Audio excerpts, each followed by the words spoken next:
السلام علیکم سامعین، 14 شوال المکرم اور 13 اپریل ہے۔ خبر کا عنوان ہے حادثہ فادیہ، طالب علم کی موت، انا للہ و انا الیہ راجعون۔ خبر کے لیے وہیں سے مولانا مبارک علی میو ہمارے رابطے میں ہیں۔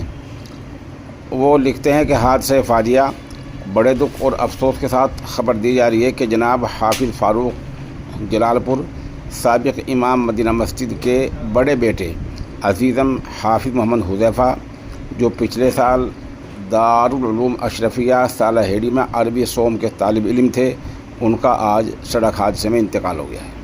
اس طالب علم نے اپنا سفر آگے جاری رکھنے کے لیے حال ہی میں ام المدارس دارالعلوم دیوبند میں امتحان دیا تھا، اور الحمدللہ اس میں وہ کامیاب بھی ہوا، اور یعنی کل کے دن 24 گھنٹے بعد وہ دارالعلوم میں علم حاصل کرنے کے لیے جانے والا تھا کہ آج یہ حادثہ پیش آ گیا۔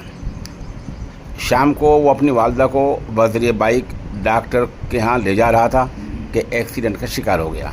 یہ حادثہ اتنا شدید تھا کہ حافظ حذیفہ کی موقع پر ہی موت ہو گئی۔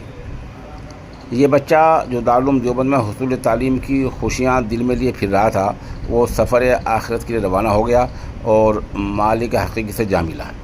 علاقہ میوات میں اس سے غم کی لہر دوڑ گئی ہے۔ مولانا مشتاق لڈما کی جمعیت علماء پلول کے صدر مولانا لقمان قاسمی، جنرل سیکریٹری مولانا مبارک میواتی، مولانا خلیل احمد کھلوکا سمیت مکاتب و مدارس کے ذمہ داران نے غم کا اظہار کیا ہے۔ مرحوم کی مغفرت، درجات کی بلندی اور پسماندگان کے لیے صبر جمیل کی دعا کی درخواست کی ہے۔